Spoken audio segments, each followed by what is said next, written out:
Now, I had never heard of Bad Bunny before the uproar over his Super Bowl halftime performance. I watched it on YouTube after the fact, after the football game, and the performance, in my view, was designed to be controversial. Now, like lots of musicians today, and I use the term musician loosely, now the controversy was baffling for me because when I'm listening to music, if I don't like it and it's within my control, I reduce the volume. And if it's rap music, even if I enjoy it, I'm still thinking to myself, that guy can't sing. Okay. So I was thankful that Lady Gaga did make an appearance during the halftime show. She was the highlight of the show, a real singer with a powerful voice and tremendous stage presence. Now, when she appeared on the screen, she was riveting, which I couldn't say about Bad Bunny. Despite his height, his athleticism, now male performers we might think would always have an advantage over female performers on stage for just those reasons, but no, he could not outshine Lady Gaga.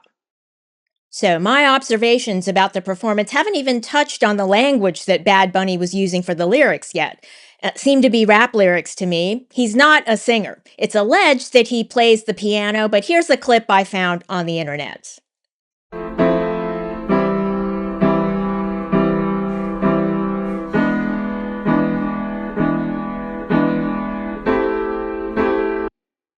Now compare that with Lady Gaga playing the piano.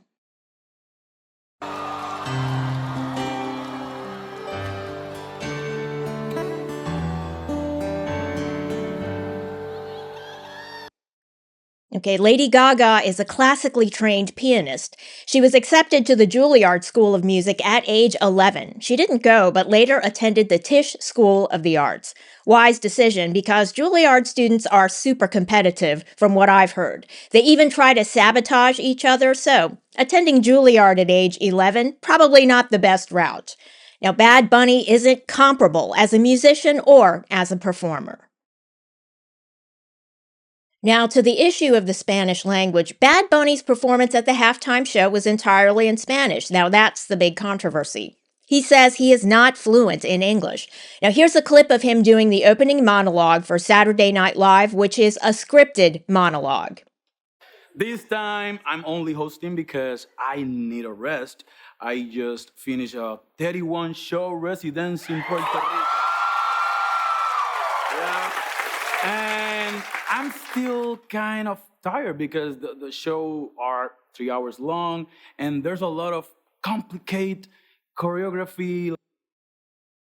Now, the Super Bowl halftime show, like Saturday Night Live, which he's hosted twice, is a scripted show. So Bad Bunny could have performed the halftime show in English. Could have. Now, no one's making excuses for him, thankfully. No one's pointing out that he's primarily Spanish speaking himself, and so is his audience, because he's done SNL in English, after all. Now, the controversy over his halftime show performance indicates to me that if Bad Bunny's performance had been bilingual, English and Spanish, he would have generated a lot of goodwill in the USA and worldwide instead of the hate that he's getting now. For instance,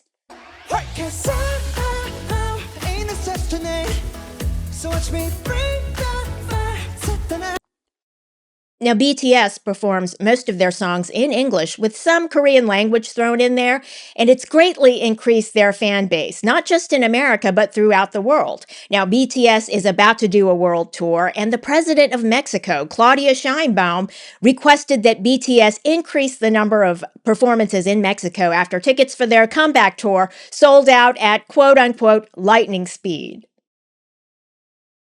Now, in the USA, folks who speak Spanish usually are bilingual anyway, so I don't know why Bad Bunny chose to perform in Spanish exclusively. Maybe it wasn't his decision alone to do an all Spanish language broadcast. Jay-Z's company has produced the Super Bowl halftime shows for many years, so the executives at Jay-Z's company probably made the decision, and they probably did it to be perceived as edgy. Now, that would be my guess. So the uproar over the halftime show seems calculated. The show achieved its goal of being edgy, but edgy doesn't mean it was a quality show necessarily. Now, Lady Gaga was entertaining, and more than that, she demonstrated once again that she is incomparable. Now, Bad Bunny, in contrast, he's a songwriter, but the songs he performed at the halftime show weren't memorable or catchy, in my view. As a headliner, he would have had limited appeal for Super Bowl audiences, and so the marketing geniuses at Jay-Z's company, I'm guessing, decided to gin up the controversy.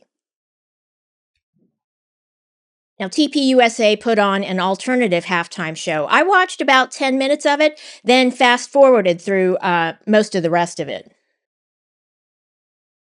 The show began with an electric guitar rendition of the Star Spangled Banner, obviously an homage to Jimi Hendrix playing the Star Spangled Banner at Woodstock.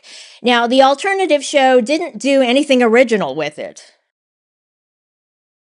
They had three guitar players ultimately who are all very proficient at doing a cover of Jimi Hendrix, but usually original artists, have a message they're trying to convey. Jimi Hendrix did that, for example, when he played the Star Spangled Banner at Woodstock. Nowadays, every guitar player on YouTube, it seems, plays the Star Spangled Banner on electric guitar as an homage to Jimi Hendrix, and they're all very proficient cover artists. Needless to say, we would all rather have watched videotape of the Jimi Hendrix performance at Woodstock. So, was the alternative halftime show better or worse than Bad Bunny? Now, that's a tough one. In my view, it was unmemorable, with the exception of Kid Rock. Now, he was the closing act. Unfortunately, though, he wrote some lyrics in 2001 for his song Cool Daddy, which are circulating on the internet now. The lyrics seem to suggest that the song is about statutory rape. So, unfortunate is an understatement. Now, the alternative show was 35 minutes, about twice the length of Bad Bunny's show at 13 to 14 minutes. The alternative show ran into the second half of the football game.